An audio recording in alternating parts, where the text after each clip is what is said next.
ज़िंदगी का total span 70-80 साल होता है, बकौल जॉन एरिया के, कि हम बेहतरीन, अमीर तरीन, खूबसूरत तरीन और ज़हीन तरीन होने के बावजूद हमारा अलमिया ये है कि हम एक दिन मर जाएंगे।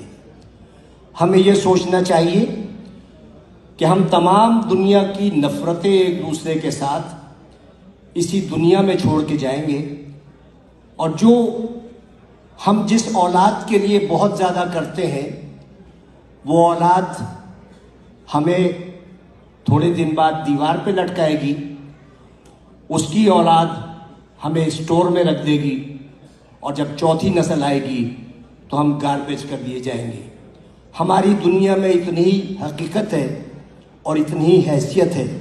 मैं दावे से कहता हूँ कि इस महफिल में बैठे हुए 10% लोगों को भी अपने दादा की शक्ल या परदादा का नाम याद नहीं होगा। यही कुछ हमारे साथ भी होगा। हम लाख दुनिया में फन्ने खान बने रहें, हम लाख दुनिया में ये कहते रहें कि वो आगे क्यों बढ़ गया, वो पीछे क्यों हट गया, लेकिन यकीन जानिए अल्लाह ताला ने जहाँ इंसान पे इतने एहसानात किए हैं, वहाँ एक बहुत बड़ा उसका एहसान ये है कि उसने 3 चीज़ें अपने पास रखी हैं। वो चीज़ें ये हैं कि मैं जिसे चाहे इज्जत दूँ, जिसे चाहे ज़िल्लत दूँ, मैं जिसे चाहे ज़िंदगी दूँ, जिसे चाहे मौत दूँ, और मैं जिसे चाहे रिस्क दूँ और जिसे चाहे मुफलिसी दूँ। अब आप सोचें कि अगर इज्जत देना मेरे जैसे किसी छिछोरे आदमी के हाथ में होता तो इज्जतदार सिर्फ मैं होता और आप सबकी बेइज्जती होती। अगर रिस्क देना मेरे जैसे किसी आदमी के हाथ में होता तो मेरे गोदाम भरे होते और आप सब भूख से मर रहे होते।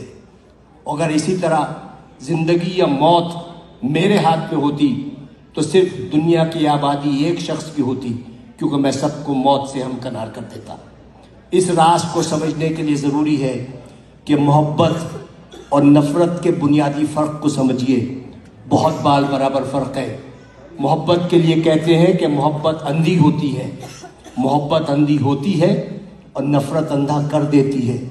मोहब्बत चूँकि पैदाइशी तौर पर अंधी होती है, लिहाजा वो जीने का हुनर जानती है, और नफ़रत के सफ़र में आप आधे वक्त बीना होते हैं और बाकी वक्त नाबीना होते हैं।